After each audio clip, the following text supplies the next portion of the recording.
Sobre la libertad, por John Stuart Mill. 10.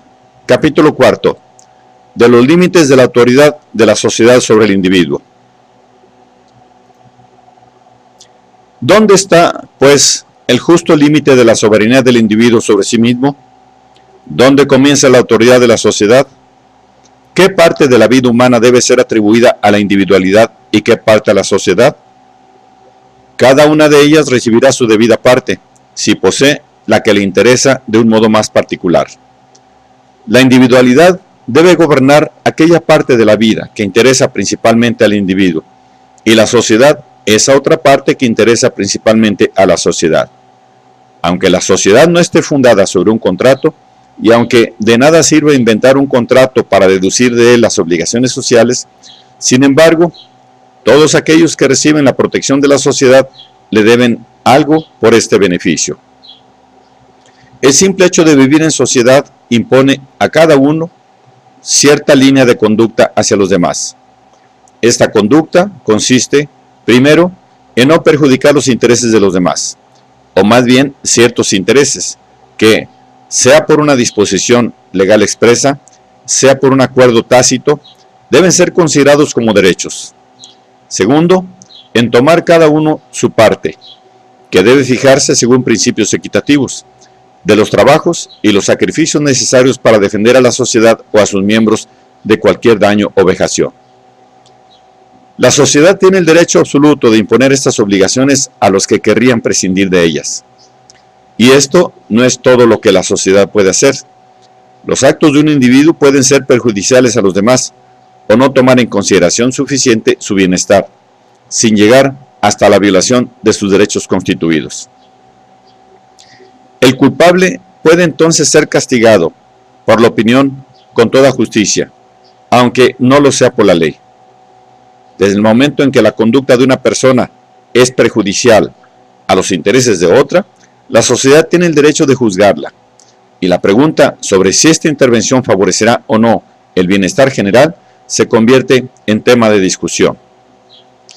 Pero hay una ocasión de discutir este problema cuando la conducta de una persona no afecta más que a sus propios intereses, o a los de los demás en cuanto que ellos lo quieren, siempre que se trate de personas de edad madura y dotadas de una inteligencia común. En tales casos debería existir libertad completa, legal o social, de ejecutar una acción y de afrontar las consecuencias. Será una grave incomprensión de esta doctrina suponer que defiende una egoísta indiferencia y que pretende que los seres humanos no tienen nada que ver con su conducta mutua y que no deben inquietarse por el bienestar o las acciones de otro, más que cuando su propio interés está en juego. En lugar de una disminución, lo que hace falta para favorecer el bien de nuestros semejantes es un gran incremento de los esfuerzos desinteresados. Pero tal desinteresada benevolencia puede encontrar otros medios de persuasión que no sean el látigo figurado o real. Seré yo la última persona que despreciar las virtudes personales, pero vienen estas en segundo lugar, si acaso, respecto de las sociales. Es asunto de la educación el cultivarlas a todas por igual. Pero la educación misma procede por convicción y persuasión, así como por obligación. Y solamente por los dos primeros medios, una vez terminado el periodo de educación, deberían inculcarse las virtudes individuales. Los hombres deben ayudarse, los unos a los otros, a distinguir lo mejor de lo peor, y a prestarse apoyo mutuo para elegir lo primero y evitar lo segundo. Ellos deberían estimularse mutua y perpetuamente a un creciente ejercicio de sus más nobles facultades, a una dirección creciente de sus sentimientos y propósitos hacia lo prudente en vez de hacia lo necio, elevando objetos y contemplaciones, no degradándolos. Pero ni una persona, ni cierto número de personas, tienen derecho para decir a un hombre de edad madura que no conduzca su vida en beneficio propio como a él le convenga. Él es la persona más interesada en su propio bienestar. El interés que pueda tener en ello un extraño, excepto en los casos de fuertes lazos personales, es insignificante comparado con el que tiene el interesado. El modo de interesarse de la sociedad excepto en lo que toca su conducta hacia los demás, es fragmentario y también indirecto. Mientras que, para todo lo que se refiere a los propios sentimientos y circunstancias, aún el hombre o la mujer de nivel más corriente saben infinitamente mejor que las personas ajenas a qué atenerse. La indiferencia de las sociedades para dirigir los juicios y propósitos de un hombre, que solo a él importan, tiene que fundarse en presunciones generales, las cuales no solo pueden ser completamente erróneas, sino que, aun siendo justas, corren el riesgo de ser aplicadas erradamente en casos individuales por las personas que no conocen más que la superficie de los hechos. Es esta, pues, una zona en la que la individualidad tiene su adecuado campo de acción. Con respecto a la conducta de los hombres hacia sus semejantes, la observancia de las reglas generales es necesaria, a fin de que cada uno sepa lo que debe esperar. Pero, con respecto a los intereses particulares de cada persona, la espontaneidad individual tiene derecho a ejercerse libremente. La sociedad puede ofrecer e incluso imponer al individuo ciertas consideraciones para ayudar a su propio juicio, algunas exhortaciones para fortificar su voluntad, pero, después de todo, él es juez supremo.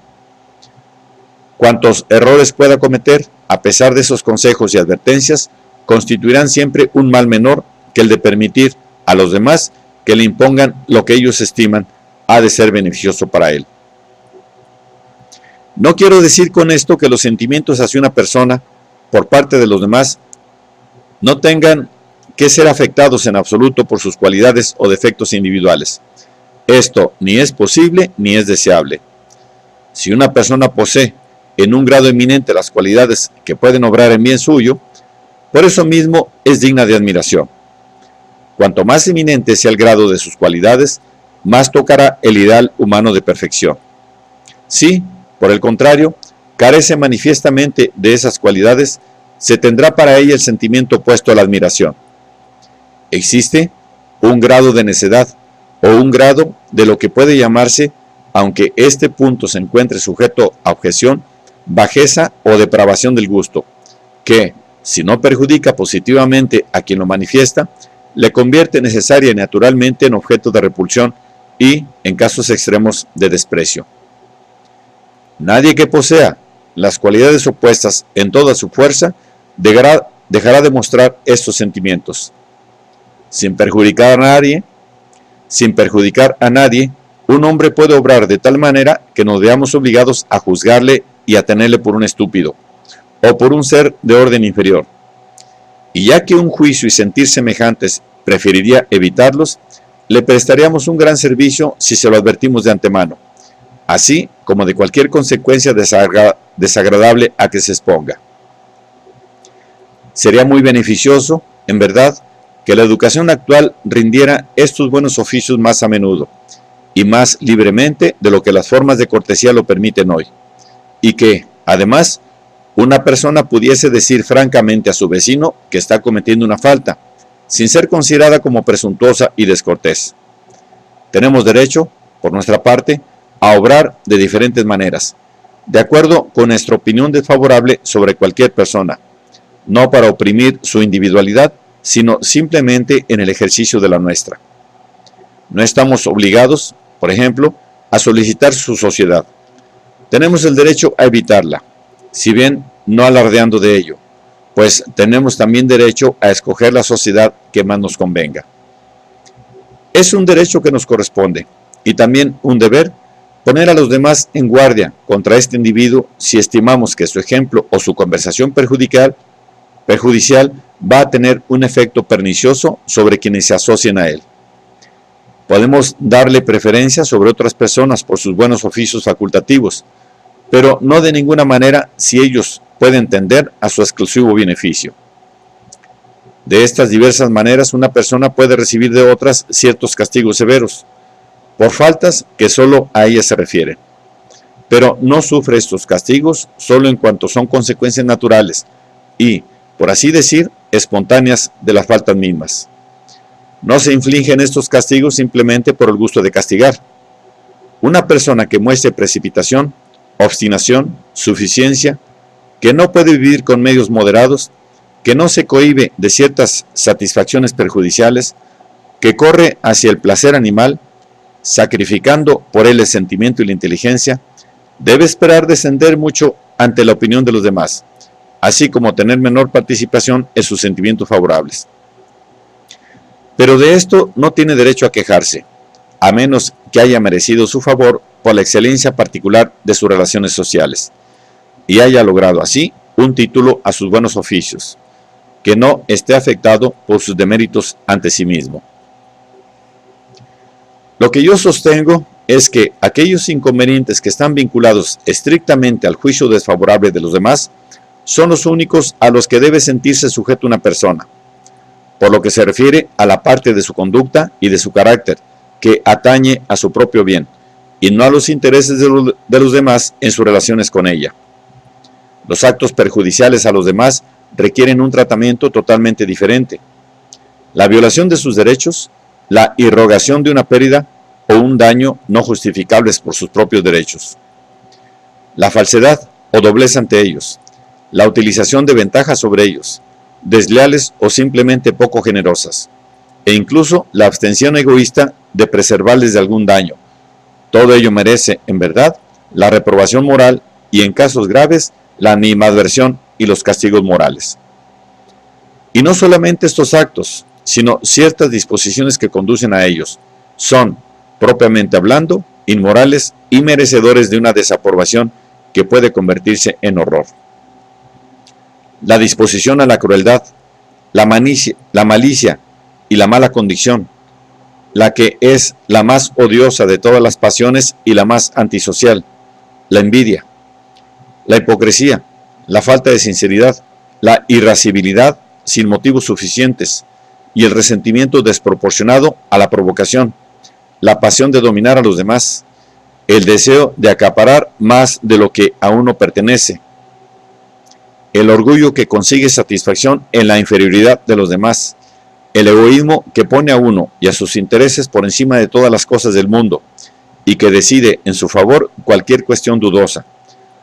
Todos ellos son vicios morales que constituyen un carácter moral malo y odioso, y no se parecen en nada a las faltas personales antes mencionadas, las cuales no constituyen inmoralidades propiamente hablando, ni, por extremas que sean, tampoco perversidad.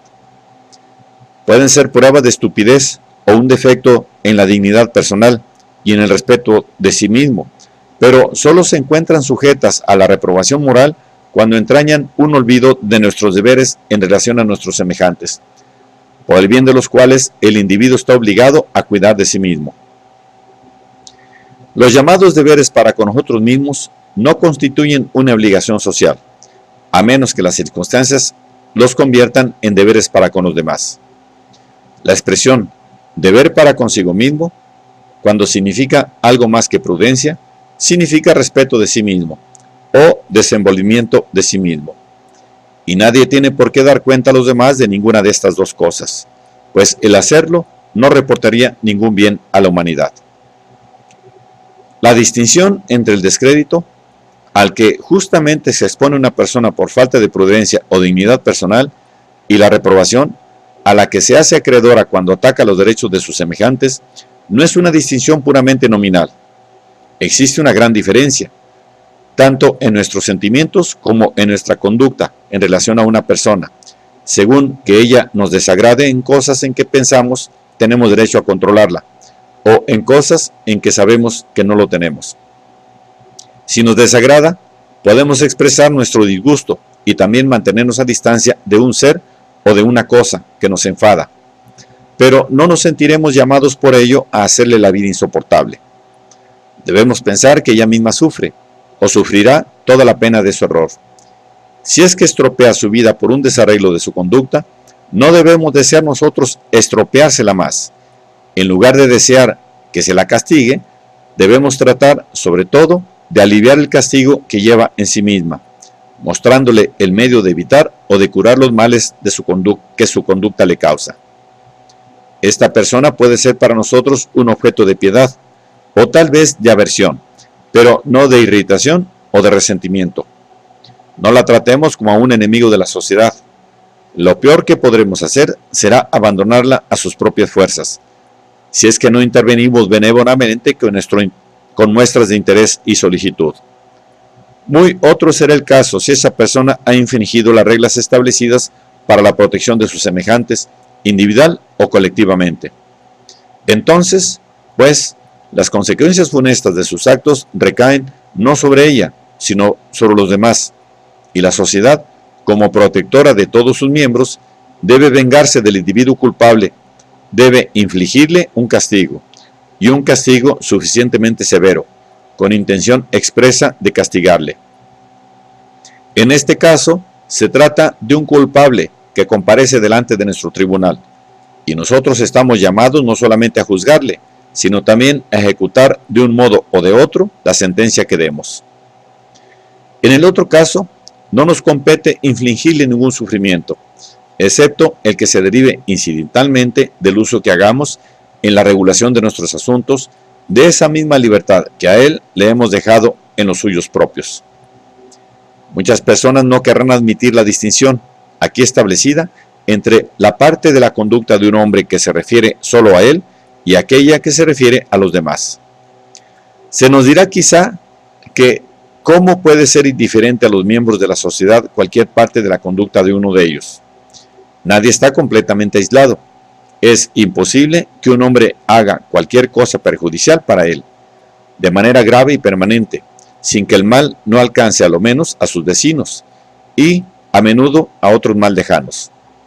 Si él compromete su fortuna, perjudica a los que directa o indirectamente obtenían de él sus medios de existencia y, en general, disminuye más o menos los recursos generales de la comunidad.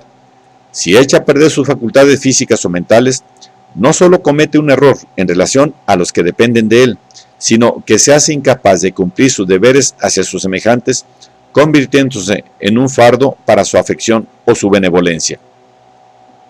Si tal conducta fuese muy frecuente, pocas faltas habría más perjudiciales para el conjunto general del bien. Se nos dirá, en fin, que si una persona no hace un daño directo a los demás por sus vicios o sus locuras, sin embargo, puede ser perjudicial por su ejemplo, y habría que obligarla a que se limitase en bien de quienes podrían corromperse o descarriarse con el ejemplo de su conducta. Se añadirá, incluso, si las consecuencias de la conducta hay que confinarlas solo a los individuos viciosos o irreflexivos.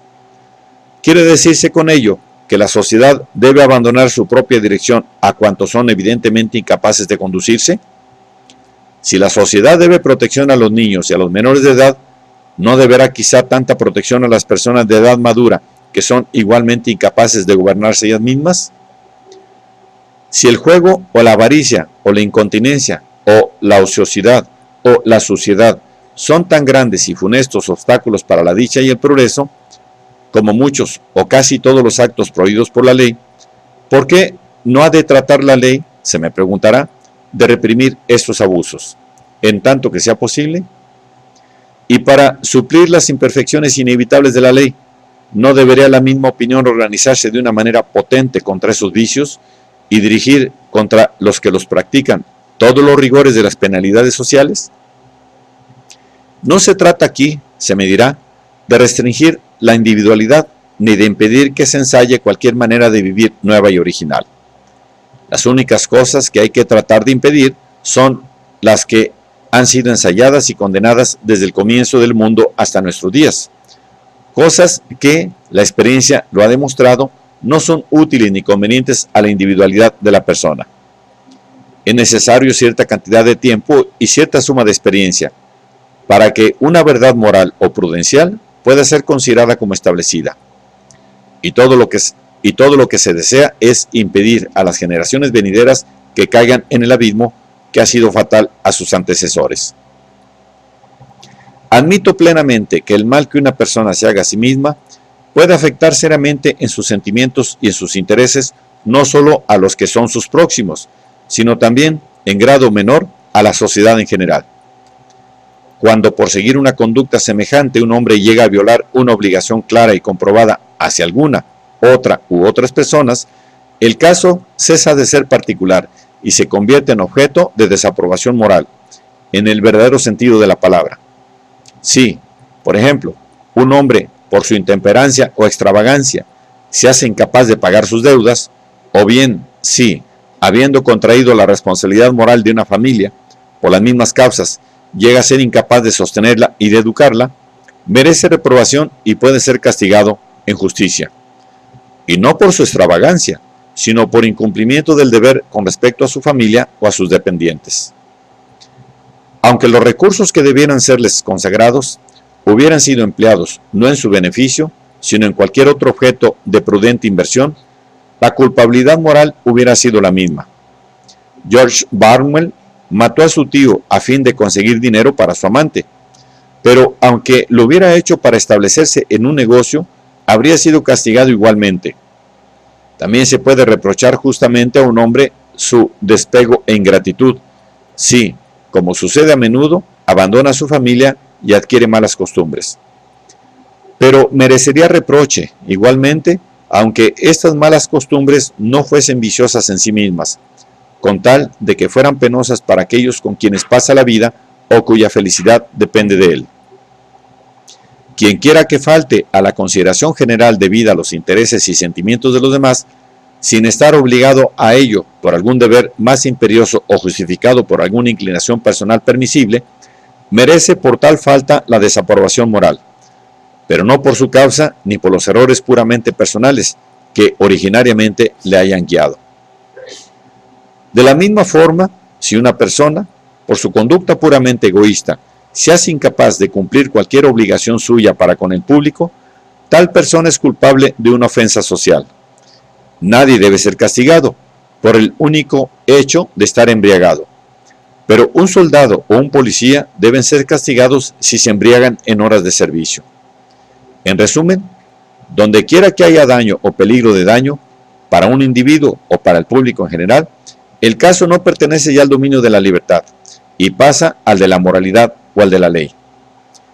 Con respecto al daño simplemente contingente o constructivo, por así decir, que una persona puede causar a la sociedad sin violar ningún deber preciso hacia el público y sin herir de manera visible a ningún otro individuo más que a sí mismo, la sociedad puede y debe soportar este inconveniente por amor de ese bien superior que es la libertad humana. Si es que se ha de castigar a los adultos por no cuidar de sí mismos, como deberían hacerlo, preferiría yo que se hiciera en interés de ellos mismos, y no con el pretexto de impedirles que se debilite su capacidad de hacer a la sociedad beneficios a los que la sociedad no pretende tener derecho.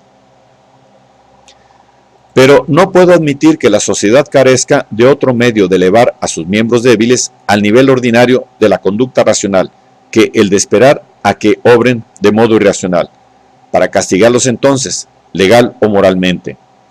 La sociedad ha gozado de un absoluto poder sobre ellos durante la primera parte de su existencia y ha dispuesto también de todo el periodo de la infancia y de la minoría de edad para tratar de hacerles capaces de conducirse racionalmente en la vida. La generación presente es dueña, por igual, de la educación y de todas las posibilidades de las generaciones por venir, aunque es cierto también que no puede hacerlas perfectamente buenas y prudentes, ya que ella misma carece, de modo lamentable, de sabiduría y bondad. Además, sus mejores esfuerzos no siempre son, en los casos individuales, los de mayor éxito, pero aún así, la generación presente está perfectamente capacitada para hacer que las futuras sean tan buenas y un poco mejores que ella misma. Si la sociedad deja que gran número de sus miembros crezcan en un estado de infancia prolongada, incapaces de ser impulsados por la consideración racional de motivos lejanos, ella misma tendrá que acusarse de las consecuencias. Armada, no solo con todos los poderes de que la educación dispone, sino también con todos los ascendientes que la autoridad de una opinión establecida ejerce sobre los espíritus poco capaces de juzgar por sí mismos, y ayudada por las penalidades naturales que gravitan sobre cualquiera que se exponga al desprecio y disgusto de quienes le conocen, la sociedad no debe reclamar para sí el poder de dictar mandatos y obligar a obediencia en aquello que afecta a los intereses personales de los individuos. Pues, según todas las reglas de la justicia y de la política, la apreciación de esos intereses deberían pertenecer a los que deben soportar las consecuencias de ellos. No hay nada que tienda más a desacreditar y hacer inútiles los buenos medios de influir sobre la conducta humana que acudir a lo peor. Si entre aquellos que se trata de obligar a una conducta prudente o templada existe alguno de la madera con que se hacen los caracteres vigorosos e independientes, ese, infaliblemente, se rebelará contra semejante yugo. Nadie que sea así admitirá que los demás tienen derecho a controlarle en sus intereses personales, aunque lo tengan a impedirle que les perjudique en los suyos propios.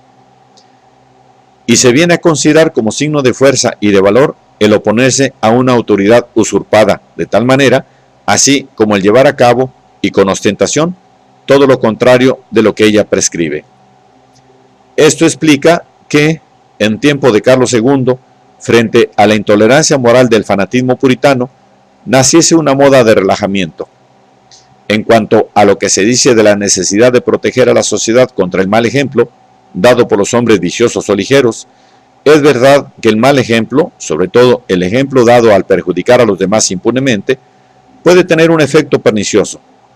Pero ahora estamos hablando de esa conducta que, sin perjudicar a los demás, se supone que causa daño al mismo que la sigue.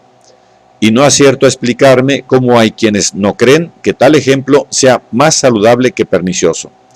En general, ya que, si bien pone de manifiesto una conducta que es mala, igualmente pone de manifiesto las perniciosas y degradantes consecuencias, que, si la conducta es justamente censurada, debe suponerse la siguen en todos o en la mayoría de los casos. Pero el argumento más fuerte contra la intervención del público en la conducta personal es que, cuando él interviene, lo hace inadecuadamente y fuera de lugar. Sobre cuestiones de moralidad social o de deberes para con los demás, la opinión del público, es decir, la de la mayoría dominante, aunque errónea a menudo, tiene grandes oportunidades de acertar, ya que en tales cuestiones el público no hace más que juzgar sus propios intereses.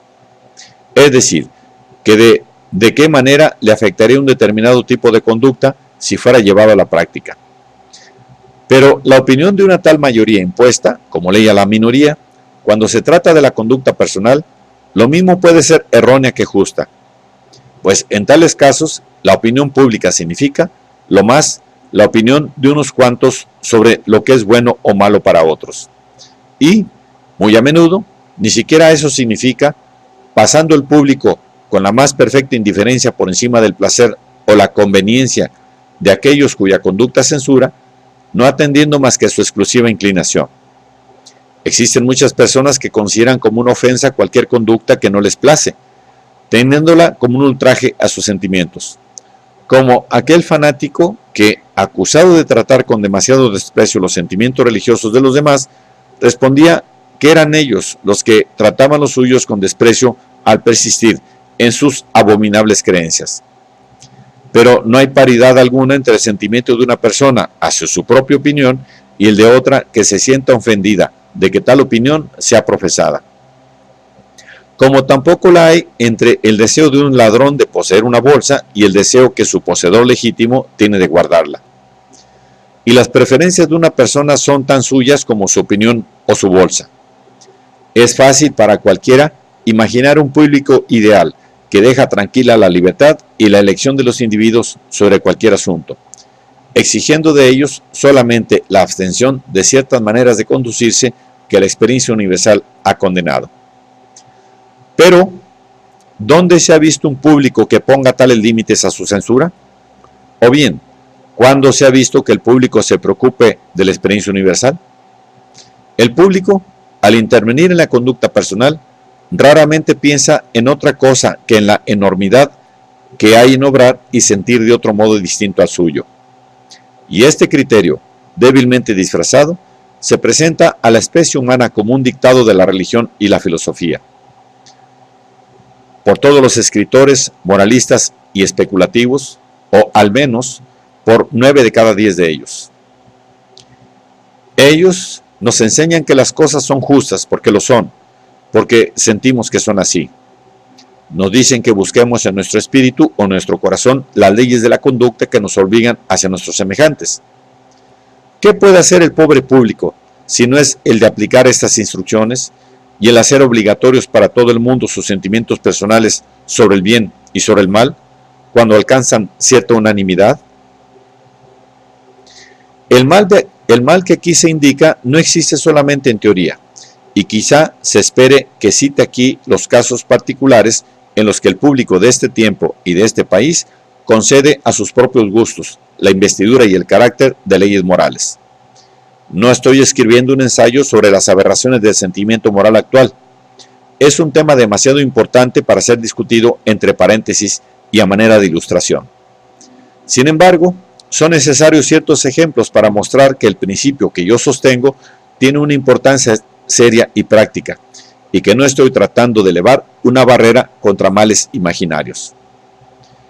No es difícil probar con numerosos ejemplos que una de las inclinaciones más universales de la humanidad es la de extender los límites de lo que se puede llamar policía moral, hasta el punto de invadir las libertades más legítimas del individuo.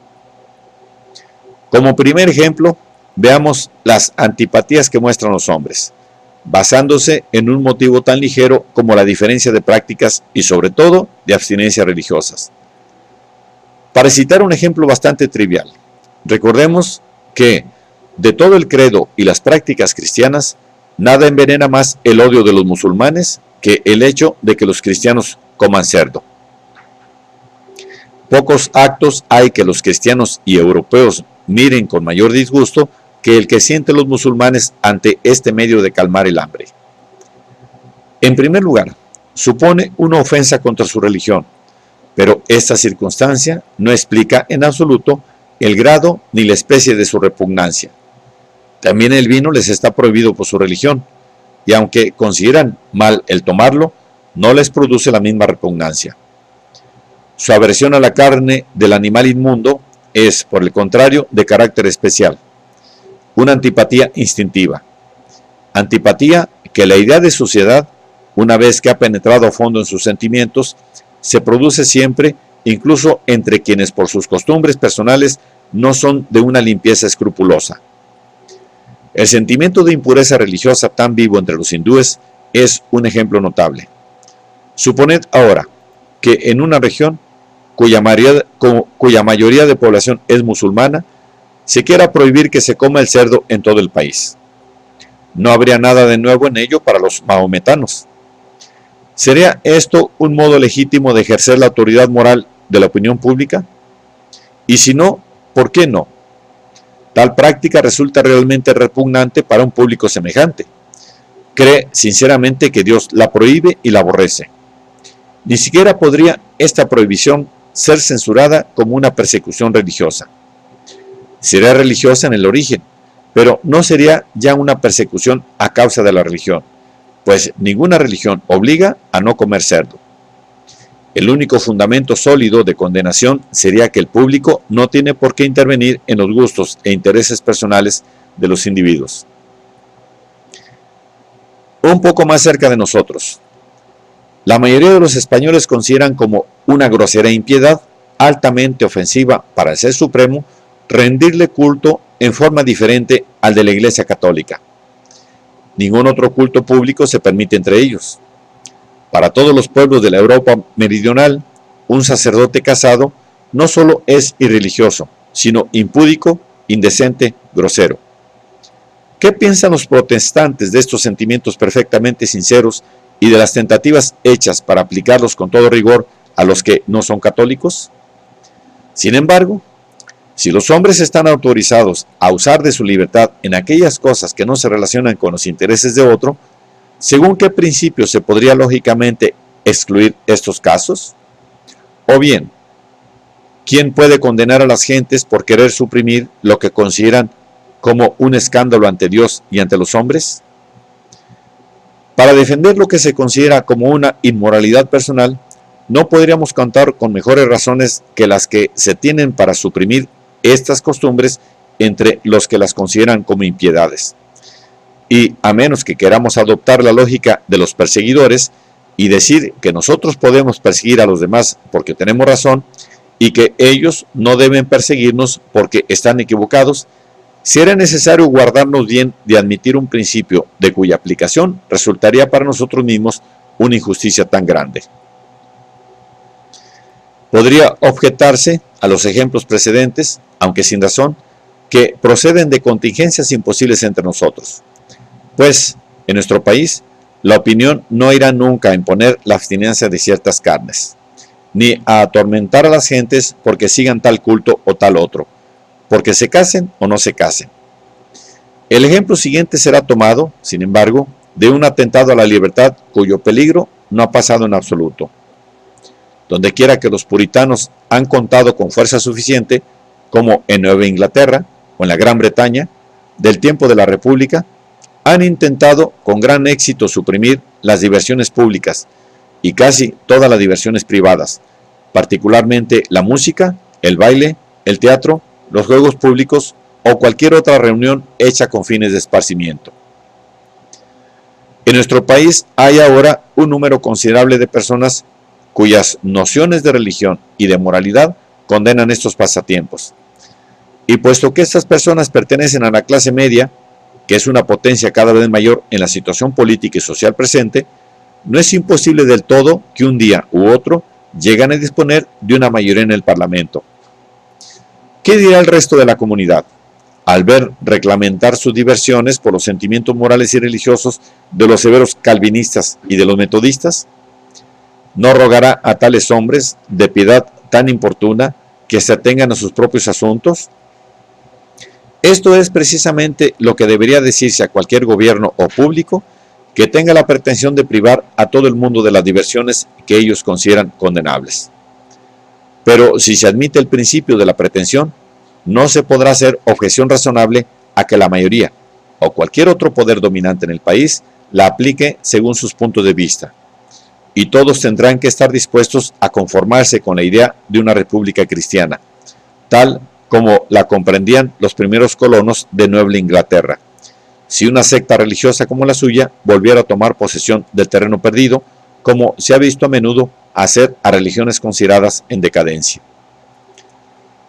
Supongamos ahora otra eventualidad, que tiene quizá más probabilidades de realizarse que la que acaba de ser mencionada. Hay una tendencia poderosa en el mundo moderno hacia la constitución democrática de la sociedad, acompañada o no con instituciones políticas populares. Se afirma que en el país donde más prevalece esta tendencia, es decir, donde la sociedad y los gobiernos son más democráticos, el sentimiento de la mayoría, a la que desagrada cualquier manera de vivir demasiado brillante o demasiado cara para que pueda esperar igualarla, hace el efecto de una ley suntuaria. En muchos lugares de la Unión, es realmente difícil que una persona muy rica encuentre alguna manera de gastar su fortuna sin atraerse la desaprobación popular. Aunque sin duda, estas aseveraciones sean muy exageradas como representación de hechos existentes, pese a ello, el estado de cosas que describen no es solamente posible, sino también un probable resultado del sentimiento democrático, combinado con la noción de que el público tiene derecho a poner su veto sobre la manera de gastar los individuos sus ingresos.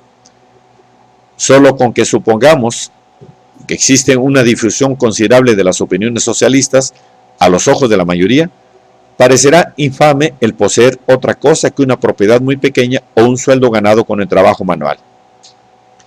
Opiniones semejantes, en principio al menos, han hecho ya grandes progresos entre el artesanado y pesan de una manera opresiva, principalmente sobre quienes están al alcance de la opinión de esta clase, es decir, sobre sus propios miembros. He aquí una opinión muy extendida. Los malos obreros, que constituyen mayoría en muchas ramas de la industria, profesan decididamente la opinión de que ellos deberían tener las mismas ganancias que los buenos, y que no se debería permitir que nadie, ni por habilidad ni destreza, ganase más que los demás. Y ellos emplean una policía moral, que llega a ser a veces una policía física, para impedir que los obreros hábiles reciban o que los patrones den una remuneración mayor por mejores servicios. Si es que el público tiene alguna jurisdicción sobre los intereses privados, no veo por qué se considera que estas personas cometen una falta, ni por qué un particular público individual ha de ser acusado cuando reclama la misma autoridad sobre su conducta individual que la que el público general reclama sobre los individuos. Pero la verdad es que, sin pararnos demasiado a hacer suposiciones, en nuestros días se producen grandes usurpaciones en el dominio de la libertad privada y amenazan otras mayores con alguna esperanza de éxito. Y se propone opiniones que otorgan al público un derecho ilimitado, no solo para prohibir con la ley todo lo que se considera malo, sino también cualquier clase de cosas, aunque sean inocuas. Con el pretexto de impedir la intemperancia, ha sido prohibida por la ley a toda una colonia inglesa y a casi la mitad de los Estados Unidos utilizar las bebidas fermentadas en otro uso que no sea el de la medicina. Y de hecho, prohibir la venta de estas bebidas es prohibir su uso. Por lo demás, así se esperaba. Y aunque la imposibilidad de aplicar esta ley haya hecho que varios estados la abandonasen, incluso el que le había dado su nombre, sin embargo, se ha hecho una tentativa para obtener una ley semejante en nuestro país y continúa haciéndose con gran celo por muchos de nuestros filántropos declarados. La asociación o alianza, como se la llama, ha adquirido alguna notoriedad por la publicidad que se ha dado a una correspondencia entre su secretario y uno de los pocos políticos que en Inglaterra consideran que las opiniones de un personaje político deberían estar fundadas en ciertos principios. La participación de Lord Stanley en esta correspondencia se ha hecho para robustecer las esperanzas puestas en él, por quienes saben lo raras que son, desdichadamente, entre cuantos figuran en la vida pública, las cualidades que él ha dado pruebas públicas en muchas ocasiones.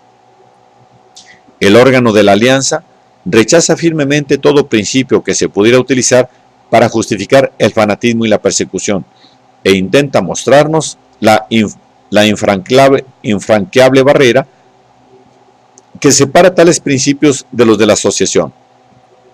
Todas las materias relativas al pensamiento, a la opinión, a la conciencia, me parecen, dice él, extrañas al dominio legislativo.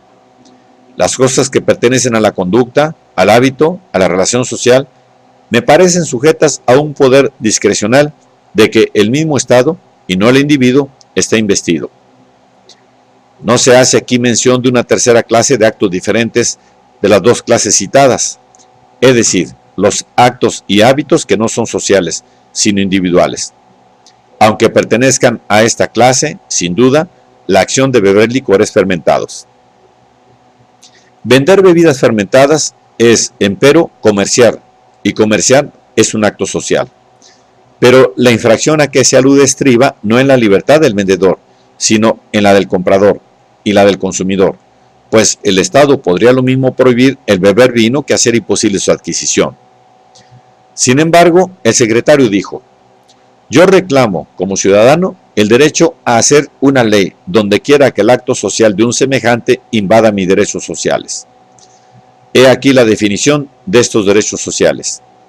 Si alguna cosa invade mis derechos sociales, esta cosa será, a no dudarlo, el comercio de bebidas fuertes, pues destruye mi elemental derecho de seguridad, creando y estimulando constantemente los desórdenes sociales. Invade también mi derecho de igualdad, al establecer beneficios creadores de una miseria por cuya existencia se me impone una contribución. Paraliza mi derecho a un libre desarrollo moral e intelectual, rodeándole de peligros y debilitando y desmoralizando la sociedad cuya ayuda y socorro tengo el derecho de reclamar.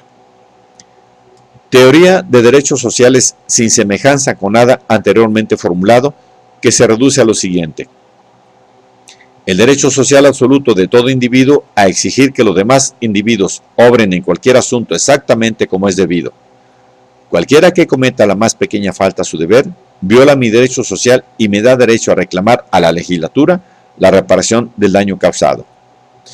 Un principio tan monstruoso es infinitamente más peligroso que cualquier usurpación aislada de la libertad. No existe violación de la libertad que no justifique. no reconoce derecho alguno de libertad, excepto quizá la de profesar en secreto ciertas opiniones que jamás hará conocer. Pues desde el momento en que alguien omite una opinión que yo considere nociva, este alguien invade todos los derechos sociales que me atribuye la alianza. Esta doctrina adscribe a todos los hombres un determinado interés en la perfección moral, intelectual y física de cada cual, que cada uno deberá definir siguiendo su propio criterio. Otro ejemplo importante de intervención ilegítima en la justa libertad del individuo, que no es una simple amenaza, sino una práctica antigua y triunfante, es la legislación sobre el sábado. Sin duda, el abstenerse de ocupaciones ordinarias durante un día de la semana, en tanto que lo permitan las exigencias de la vida, es una costumbre altamente saludable, aunque no constituya deber religioso más que para los judíos. Y como esta costumbre no puede ser observada sin el consentimiento general de las clases obreras, y por ende, como algunas personas podrían imponer a otras, trabajando la misma necesidad, es quizá admisible y justo que la ley garantice a cada uno la observancia general de la costumbre, suspendiendo durante un día prefijado las principales operaciones de la industria. Pero esta justificación, fundada en el interés directo que tienen los demás en que cada uno observe esta práctica, no se aplica a las ocupaciones que una persona puede escoger y en las que encuentre conveniente emplearse en sus ratos de ocio. No es aplicable, ni siquiera en grado pequeño, a las restricciones legales referentes a las diversiones. Es cierto que la diversión de unos es un día laborable para otros, pero el placer, por no decir la recreación útil de un gran número de personas, vale bien el trabajo de algunos, siempre que la ocupación se elija libremente y pueda ser libremente abandonada.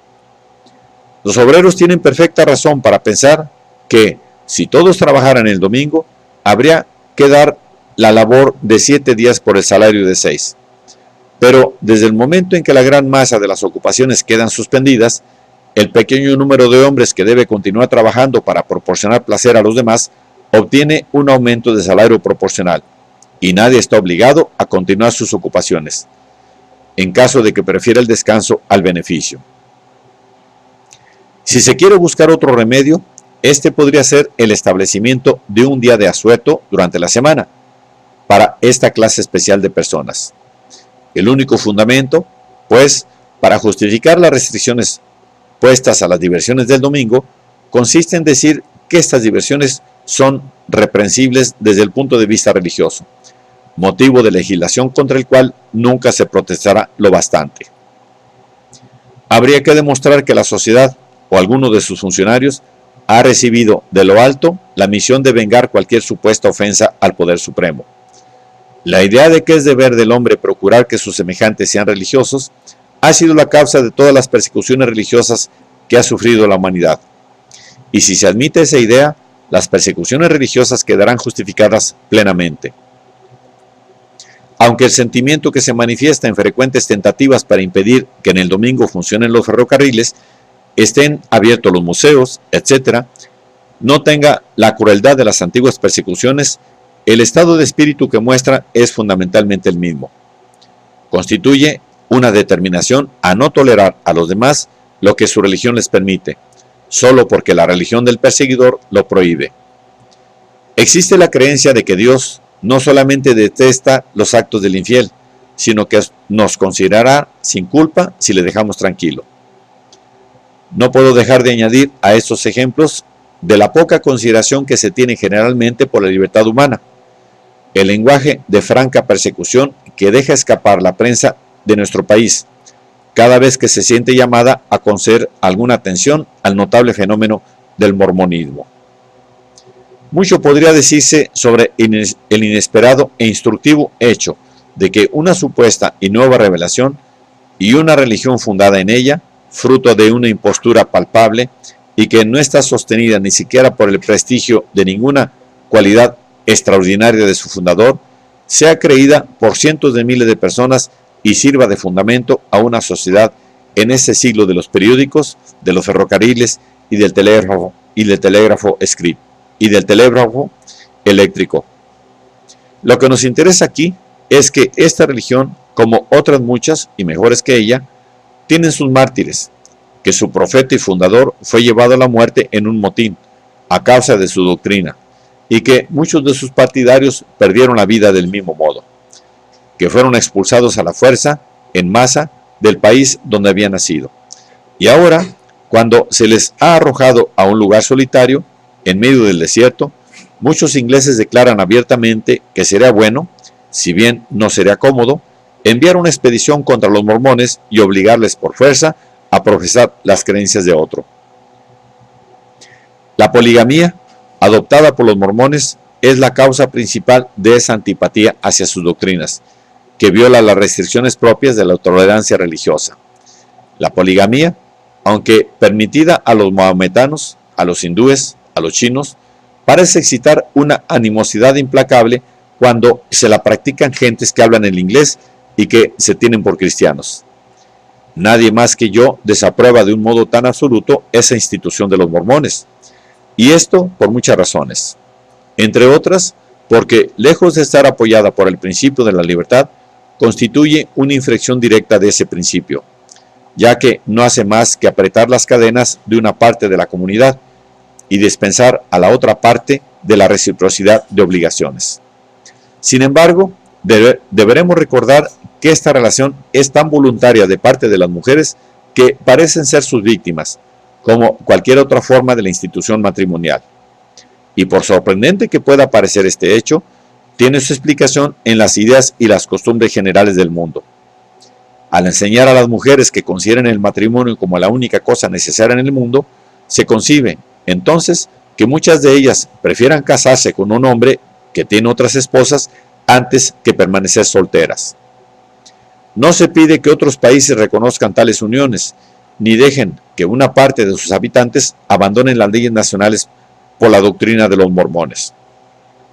Pero cuando los disidentes han concedido a los sentimientos hostiles de los demás, mucho más de lo que se podría exigir en justicia, cuando han dejado los países que aceptaban sus doctrinas y se han establecido en un lejano rincón de la tierra, que ellos han sido los primeros en hacerlo habitable, es difícil ver en virtud de qué principios, si no son los de la tiranía, puede impedírseles que vivan a su gusto, mientras que no cometan actos de agresión hacia las demás naciones, y con tal de que concedan a los descontentos la libertad de separarse.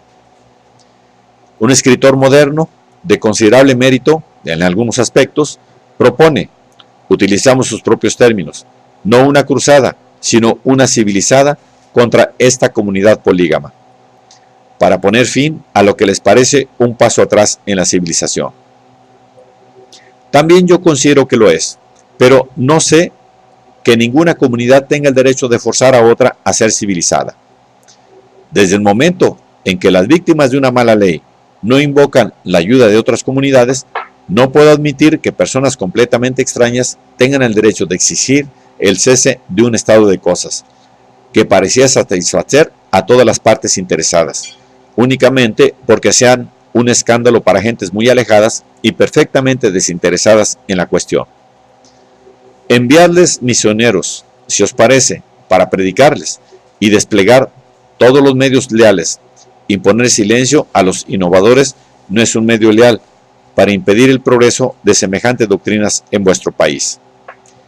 Si la civilización ha prevalecido sobre la barbarie, cuando la barbarie poseía el mundo, es excesivo temer que la misma barbarie, una vez destruida, puede revivir y conquistar la civilización. Una civilización que pudiera sucumbir ante un enemigo vencido, debe hallarse degenerada de tal modo que ni sus propios predicadores y maestros, ni ninguna otra persona, tiene la capacidad necesaria, ni se tomará la molestia de defenderla. Si esto es así, cuanto antes desaparezca tal civilización, mejor. Pero tal civilización no puede ir más que de mal en peor, hasta ser destruida y regenerada, como el Imperio de Occidente, por bárbaros vigorosos.